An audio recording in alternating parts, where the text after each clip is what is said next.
Okay, we're here with Kevin Gotsola and the people in McPherson Park in Washington, D.C. Hi. Hey, I'm with Fire Dog Lake. Hi. Kevin. Robert. Robert, nice to meet you. Hi. How long have you guys been out here? I've been out here for 3 of the past 4 days, not continuously, off and on, from Columbia, Maryland. Oh, nice. And so, I guess, what made you decide that you were going to come and actually be in the park? It was definitely inspiration from Occupy Wall Street, standing up to corporate greed, how that influences our politics. Yeah. And so you guys just basically started bringing stuff down to the park, and were you with the initial group that came here, or when you came into the park were people already here? No, I'm not with the initial group who put it together, but I'm willing to participate. Nice. So now you guys, do you leave at night and then come back, or? There have been approximately a half dozen people who have been staying overnight, but we expect after the Thursday event, there should be a lot of trickle over to our group. Okay, all right. So you think, so you are aware of the Freedom Plaza event that's happening on October? Absolutely, and we were just talking about that. The organizer of the Freedom Plaza event came here yesterday. Kevin Z's, yeah. Yeah, and we plan on bringing most of our people down to their event. Oh, great. To meet up with them, and then return back here. Sort of like use the park as a base too, if you guys have to.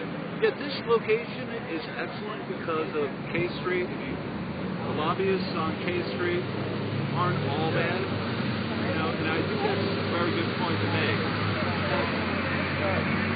I don't believe personally that this whole Occupy movement is anti-corporate. We need corporate. There are new corporates. There are definitely good lobbyists. They come down and do their lunch break here, like the Sunlight Foundation. Nicole Ari has been a very key figure in this group here. She's putting together a workshop that we'll be discussing tonight at the General Assembly for this coming weekend. Where's the General Assembly? Going to be here? It'll be right here. And what's going to be happening? Well, one of the things is Nicole Ari wants to talk about the workshop she's discussing with her colleagues over at the Sunlight Foundation this afternoon for that workshop. But General Assemblies, different groups give reports just like New York City. Right. Food groups, outreach groups. What time does it start? 6 o'clock. We'll be marching on the Koch brothers building at 5 o'clock. Great. Now, you've been down here in the evenings, so do you find that people are getting off of work and then they're coming to the square to be a part of this? Like, do you find that people know that this is going on and they're coming to be a part? It's very much like Wall Street. Things grow. Yeah. It's definitely growing. So there are more and more people. Like I was just out there on the corner with a sign and had 2 guys in suits say, "Yeah, I'm coming." One guy said, "Yeah, I'm going to bring my mom back." So oh, nice. It's growing. All right. All right. Well, we'll be keeping an eye. We're going to be down reporting from the October 6th thing at the Freedom Plaza. So we'll come back and forth here and see how things go between the 2 squares. Fire Dog Lake, man. That's great. Yeah. Kevin's been covering Occupy Wall Street since the first day. The only journalist who has been. Yeah. And then some people have just launched their live blogs. It's like, well, I figured that out on day 1. How I was going to make that work. So. All right. All right. Nice to meet you too. What about? I'm at Fire Dog Lake too. I'm Jane. I'm Jane, Hampshire. Jane? Robert. Hi, Robert. Nice to meet you. Wes. Hi, Wes. Nice to meet you too. Now, where did you come down from? Well, I live here in DC. Okay. So I can, yeah, I've been here since like Thursday. Yeah? I haven't spent the night yet, but I like job interviews and stuff here too.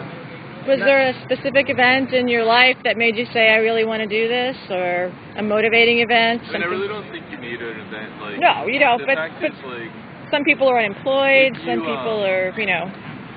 You know, it's like when people say they see like the protests and they're like, what are they for? What are they trying to have accomplished or whatever? And I feel like for me, if you see somebody on Wall Street or on K Street or anywhere in DC really, and they're holding up a sign that's saying like 99%, and you know it's like an economic message. Like, you know what the protest is about. Like, if you're not, then you're not taking the time to think about what you're looking at. Because it's obvious. It affects everybody. But a lot of people are out because they've lost their homes, or because they've lost their jobs, or the unions that are, suffering horrendous cutbacks at the state level. So, people have different reasons, personal reasons for coming out. Yeah, for sure.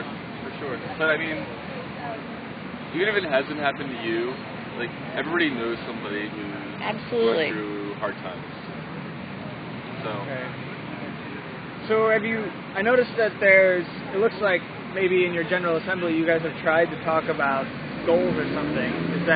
How did the list come about that you guys started putting together over there? Do you know about that list? That was actually just the first day we were here, we decided just to have a big placard where anybody, even people walking by, could write down whatever they wanted. Oh, okay. Because we believe in the open forum and having it be as broad as possible. So that's kind of where that came from. Sure. As far as goals and stuff, we decided that it's better to focus on what the problems are and get an understanding among people of what the systemic problems are before you can really begin to address how to correct the problems. Like, how can you correct them if you don't even understand what the problems are? So right now we're kind of more focusing on establishing what we think is wrong and corrupt about the way the system operates now, especially here in DC. And then, at some point later, maybe trying to achieve something with that. We're trying to understand the scope of the problems. How do you feel about the jobs bill that the president just sent to Congress with all the trade, the new NAFTA free trade deals? To be honest with you, as far as the president, I think until we get corruption out of the political system, in the sense of corporate interests over human interests, and in other words, politicians to be responsive to the individual voters, right, not to money, right? And until you get rid of that layer of corruption, anything they do, whether it's Obama or Nancy Pelosi or John Boehner or Sarah Palin someday, or whatever, they're all only going to answer to who's lining their pockets, because they're self-interested people who want to get reelected. Absolutely. Well, next week, it's just that next week, they just announced it yesterday, next week they're going to be voting on another series of NAFTA bills to go through for Korea, Colombia, with all the murdered trade workers. And I personally am very, very disappointed with the Obama administration. I think it was 2 weeks ago or 3 weeks ago, David Fluff, White House staff, leaked some information about doing more outsourcing. Right. And that's horrible. This is supposed to be a liberal or a left or somewhat progressive White House. And it's business as usual. It's the same thing that we saw through Reagan, Bush, Clinton, and then the other Bush. We went through 26 years of this outsourcing stuff and attacking the unions, and then you put Obama into office and we get the same thing. I want to start pissed off progressive party. I think you have enough members to fill out a few meetings. I know, but it's everybody. It's not just progressives. Even Ron Paul came out and said, he supports a lot of the goals of the protesters.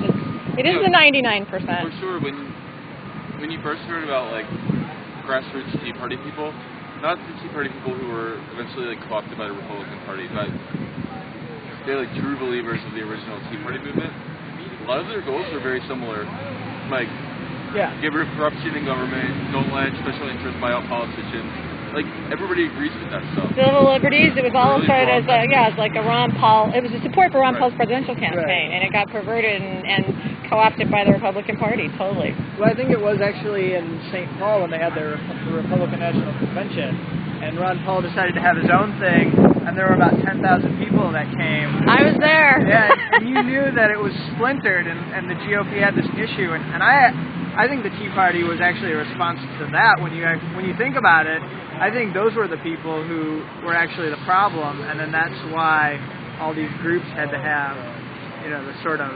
That's why you saw the astroturfing, because I mean, real people actually coming out and protesting. That makes people scared. Like, I mean, you've seen how the media covers Occupy Wall Street. It's sparse.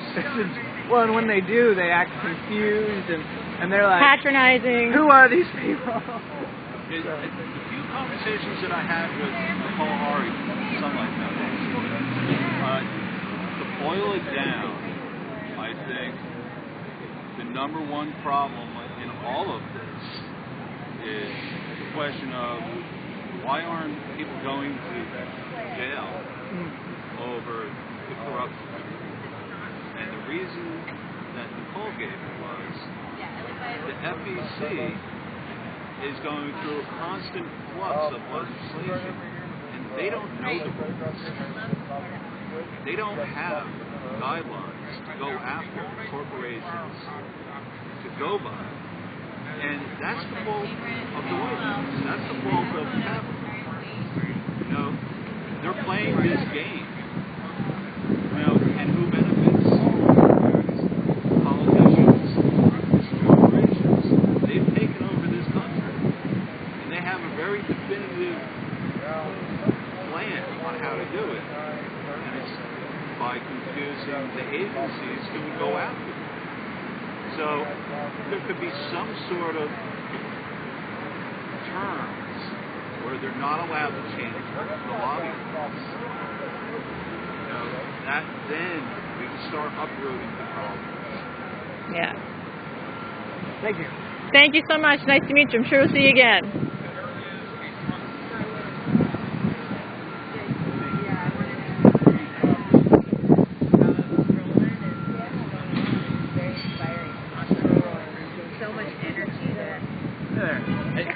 Kevin, what's Fire Dog Lake? It's a blog. We've been live blogging Occupy Wall Street since it started, and now we're coming down here because there's going to be Freedom Plaza action on October 6th, so I just got in today, and I'll be reporting on it. I don't know, do you mind if I talk to you for a little bit? I mean, what brings you out to McPherson Square here? You're part of Occupy DC, and how did you get to be a part of it? I heard about it through a friend that was involved earlier than me, and the reason I'm down is pretty much general dissatisfaction. Huh? A big driver for why I'm down here is, I think actually, it was a different media source. He mentioned earlier the fact that a lot of folks have to put more of their time and energy into dealing with things like worrying about whether or not they're going to be able to eat and have their place today. And they're allowed to put into things like, what do I want to do with my life? What kind of things do I want to create, or what do I want to spend my time doing? Which should be a pretty easy thing to accomplish, given all the money floating around, but it's not gracing us or the other folks involved. We're trying to bring a lot of that down.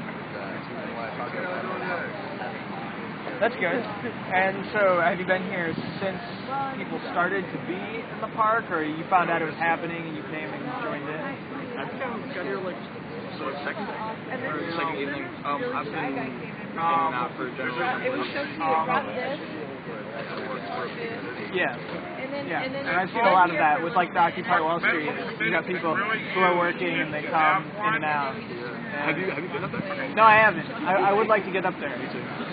But because I've heard that it's really special, and what I've noticed is a lot of the big personalities in like media are visiting, and they have their trips, and they just walk away and they're really excited because it's such a great community that everybody's built. So, and then others cities. I'm actually based in Chicago, and so Occupy Chicago has actually been doing pretty well. They're just holding down with 100 people in front of the Federal Reserve Bank. Cool. And it's not a park, which is it's interesting because in a park you can relax, but at Occupy Chicago they're pretty tight on a sidewalk. It's not really the most comfortable position.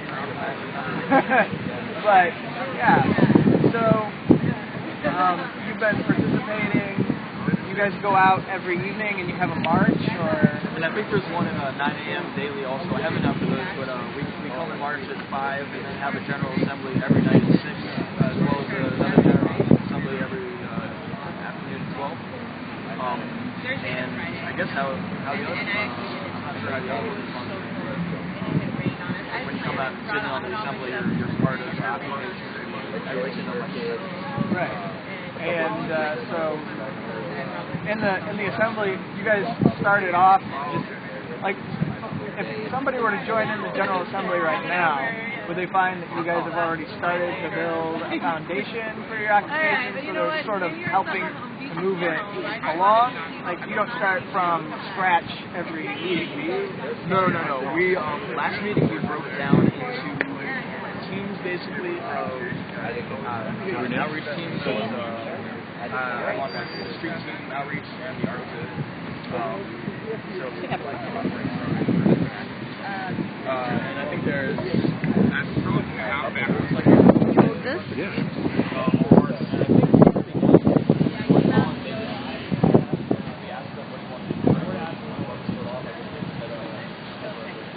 Nice.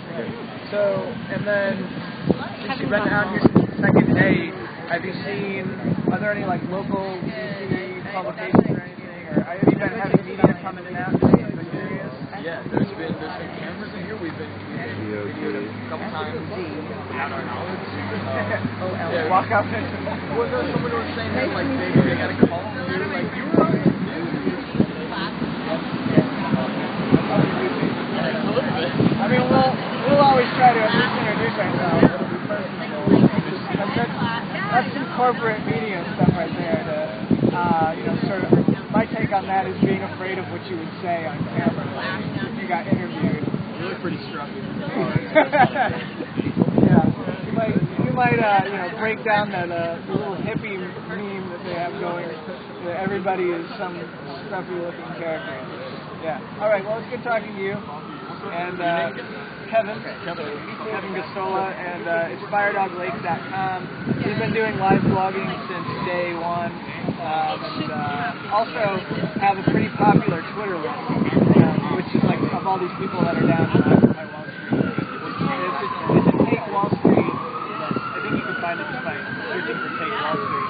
But I put together anybody who I thought was credible, who has actually been either living in the occupation. Oh, I'll go, absolutely, yeah. Have been covering it regularly. Great if you guys could talk about website.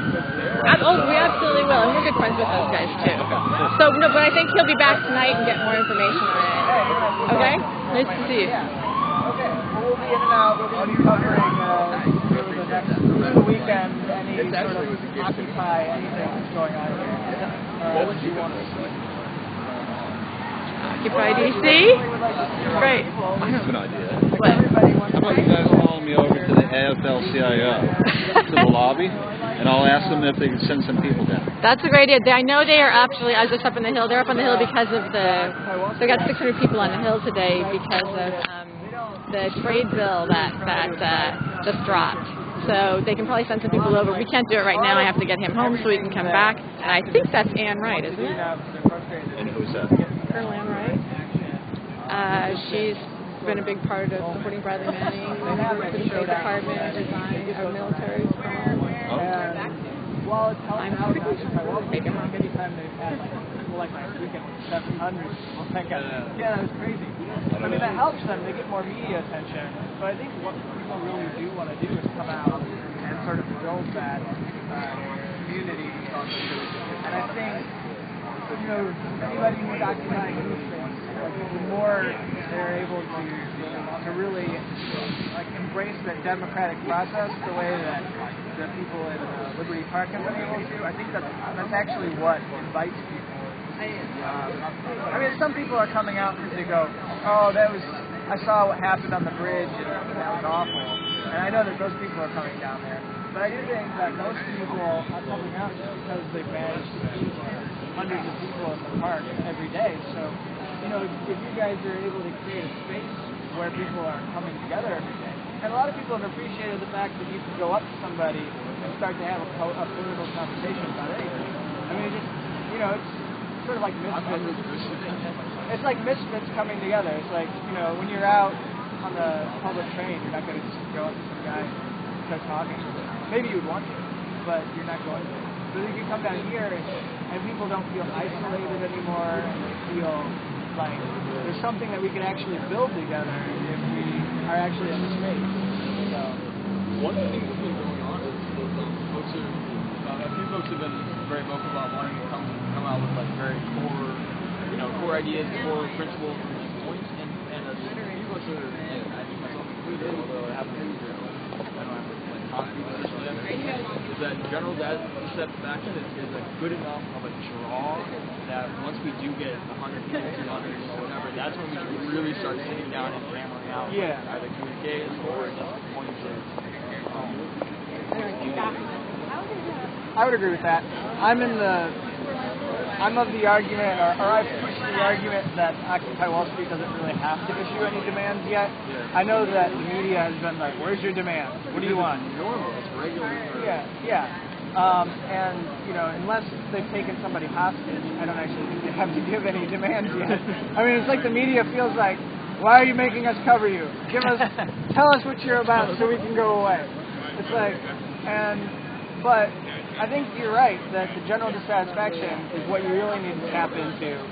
Figure out how you can speak to people who are upset and angry. The people in the park managed to do that, and you're attached to something that's big in the country, the Occupy movement that's growing. So that should be enough of a draw that people will come by and see that you're in the park.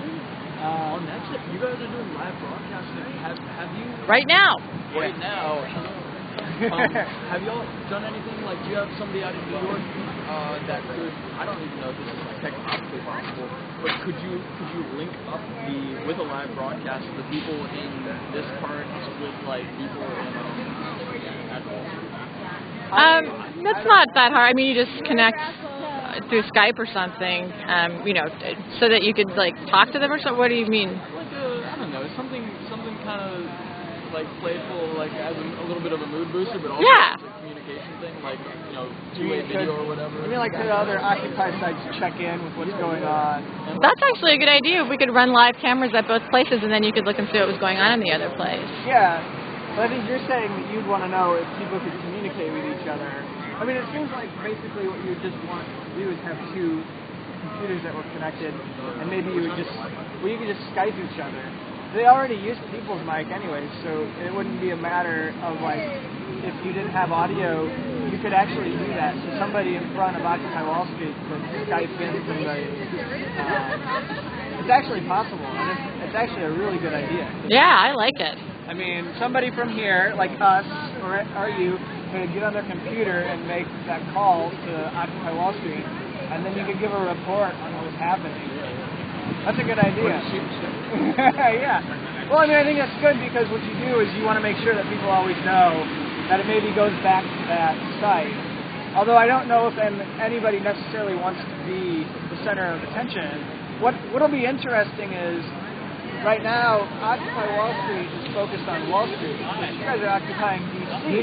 Occupying K Street. Yeah, you're occupying K Street. So that changes what you're protesting just a little bit. For a little while. And it's no longer about the financial elite. It's about the people who protects the finance of the weak. So that changes, but I still think there's unity because it's an Occupy movement. Yeah, and that's what I've been hearing about. But yeah. All right. So All right. So who runs the blog? Bear. He can tell you what the address is. It's been running for a few years. Oh, great. Like national public attention from a few big New York Times. All right. All right. We'll talk. Good luck. Fantastic. Nice to meet you. Hey. How you doing? How you doing? I'm Kevin. I felt better. I'm Brian. We're with a website called FireDogLake.com. You are. And Kevin's been live blogging Occupy Wall Street since the first day. Awesome. The only journalist who's covered it every day since the first day. people's media, making sure that people know what's going on. And so we're out here trying to get some reports to our readers and let them know what's bringing you out into the park. What brings me out to the park? Solidarity, I mean, the first part, but, I really believe that it's time to send a message.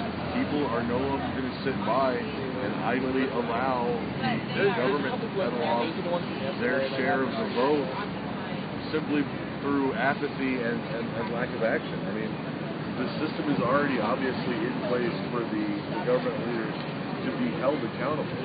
It's just that for the last 150 years, people have just sat back by and believe that it's safe and okay to let the government run things for them.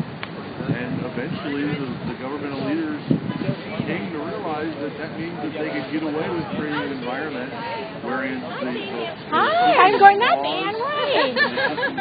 You're doing going Colonel, right. How are you?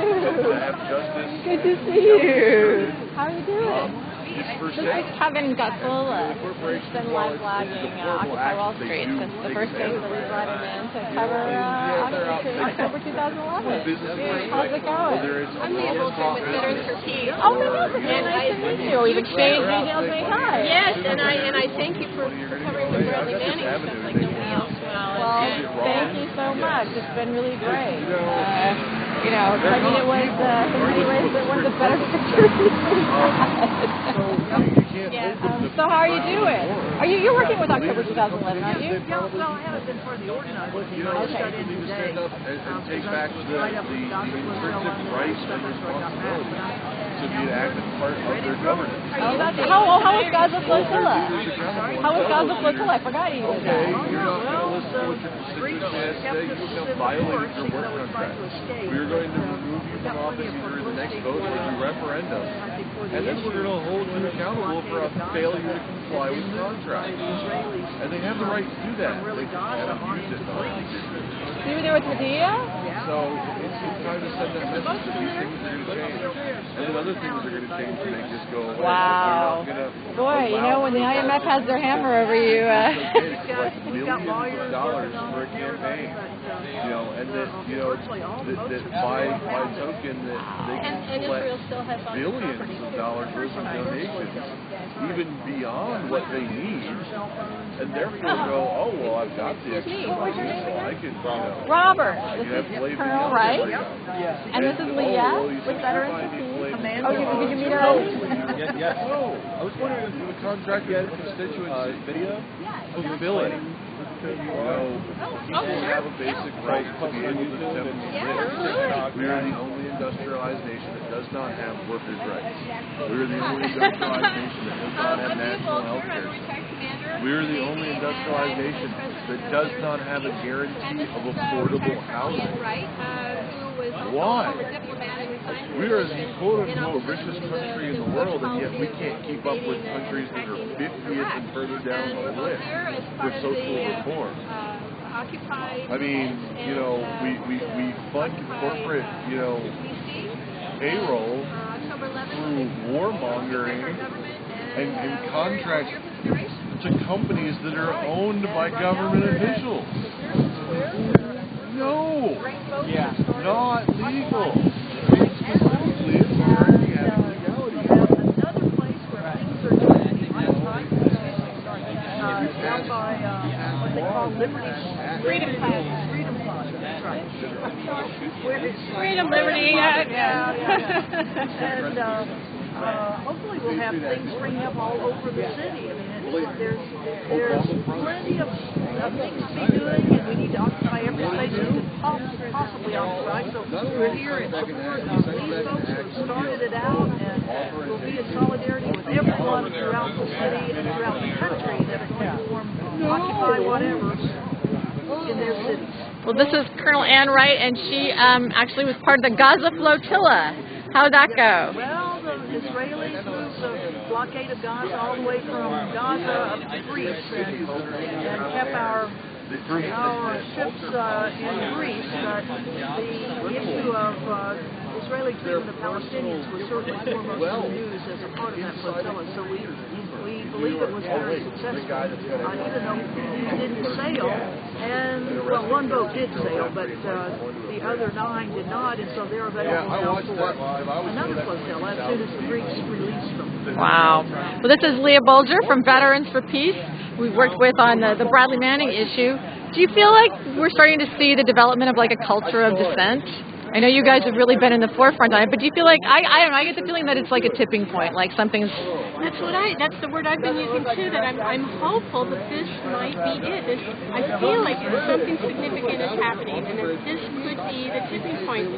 And I've been in lots of protests and thinking that maybe this is it, but this has a different feel to it. It does, doesn't it? It really does. And one of the things that's a little bit different, I think, about Occupy,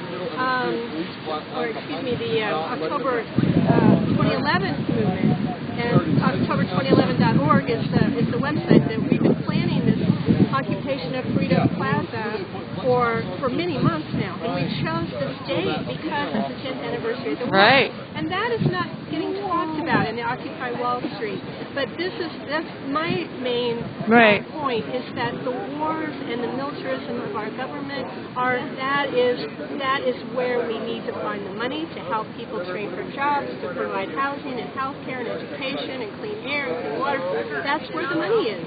And if we could just cut the military budget, slash it, not just cut it and find the little waste that the politicians talk about. I'm talking about slashing it and having just enough to defend ourselves. We don't need to be an offensive defense. We need to just have enough to defend our country, and we have plenty for that. So we've shut down all these overseas bases all over the world, and we bring the money back home, and we invest in our own people. Humanity first. And that's, so Wall Street is tied in with that, certainly, and the corporatism of our government. But if we would just get away from this militarism and wars, I think that would be a huge step in the right direction. So Veterans for Peace especially is we're talking about that. That's where the money is. That's where we would need to prioritize. Our budget needs to go away from war and killing and into human needs.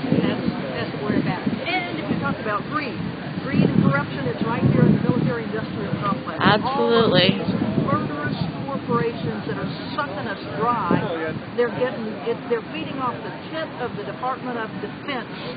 And boy, I'll tell you what, this is breast cancer time right now, and it is a cancer that's going on right now that we have with this corporate greed. And so all of this all fits together. It's the greedy, profits beyond belief culture that here is in America, and a lot of it's based, a huge portion of it based on the military-industrial complex. Now 50 years old. I know. Well, the Pentagon is the biggest contractor in the entire world. I mean, it's just crazy how much money goes to. This is Kevin Gotzola.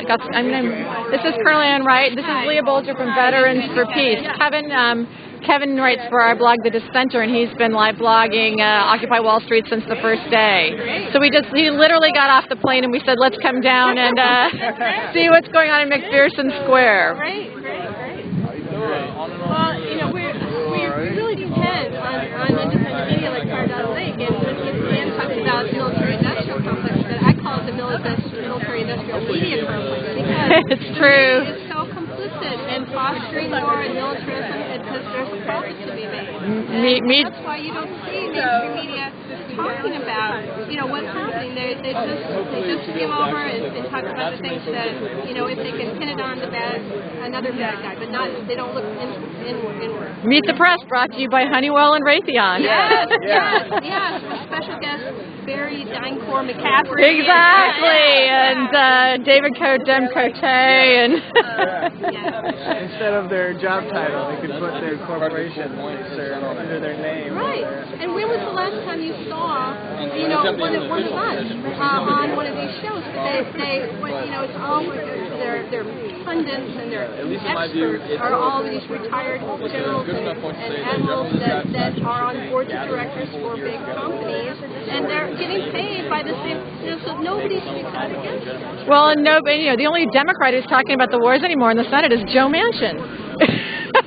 Everybody else is like, oh, Bernie Sanders, woohoo, base in Vermont, let's go. I mean, they're all in on it. I know.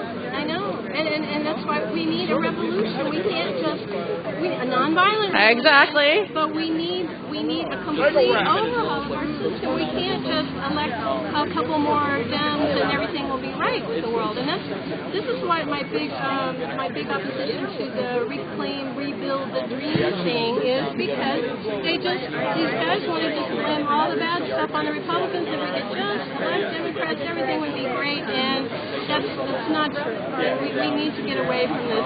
If we could just elect the right people. The system is struggling. Yeah. It is really systemic because I'm sure you've experienced this. Even if you got somebody who was a good representative elected, you find that person can't even actually do anything. Totally true. Even if they want to. Yeah. Right. That's right. Their hands are tied because this is my representative is Peter DeFazio, who is pretty good, but you can see he's hands are tied because of the system, and he's got to make so much money from his elections, and it's all one big daisy chain of problems. It really is. What time is it? Yeah, are you talking about my prerogatives? 4:11. All right. Well, my guess is I should get you back so you can sort of get settled. He literally just got off the plane, and then Covering. Where do you live normally? I'm from Chicago. Oh, okay. Yeah. And I left 100 or so rabble-rousing people in front of the Federal Reserve. Good.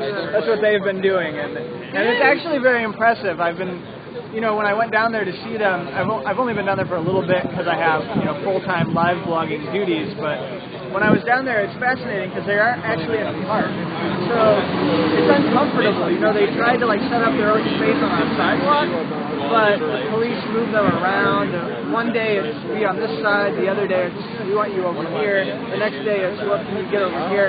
And they've had amazing issues of, well, you need to put all your stuff in vehicles overnight and you can bring it out during the daytime. It's just, but I mean, I give them credit because it's the same group. They've been down there for more than 10 days since this thing started to spread. And they get regular media attention, so I give them credit. Are these some of the same people that are organizing the NATO G8? Well, they've been paying attention, but they aren't the people who went out there at all. No, I know the people who are organizing the NATO G8, permitted marches and everything. But these are kids. I went down there and saw them, and they're. They are either in college or not in college, I don't know, but most of them were younger people, and they just wanted to be out there and actually protest. I just came from Boston in May. It was there the first night of Occupy Boston, which followed on a big march from the Boston Promise to the Bank of America. 25 people arrested. Wow. Bank of America inside and then outside too, and then everybody was moved from there on down to Dewey Square, which is It's a million, billion and then had their first night here. And then I went on a May, speaking, and May now has Occupy May. And we were there yesterday afternoon with them, and they've got about 50 people that are... Wow, in Portland, Maine. Last night was Awesome. going to sleep over, and it rained like hell. Boston and Maine. That being said, though, a lot of folks out here are more liberal. There's someone out here who wants to run for Congress. Credit to everyone. I was wondering about that. Like, there's just really a lot of information. Well, I'm gonna get Kevin home, but we will be back, and I think you probably, I'm guessing you want to be here, but tonight for the 6 o'clock the meeting, or not, whatever. Maybe we'll come back. All right. Okay, well, let me give you my card. Absolutely. I will. Let me see if I can turn this. Come on. You must have a big battery in that. Yeah, it's about getting ready to, so I think I better wind it down. Ah, come on. It doesn't want to do its thing. And here are what instructions on how to do this. And here we go.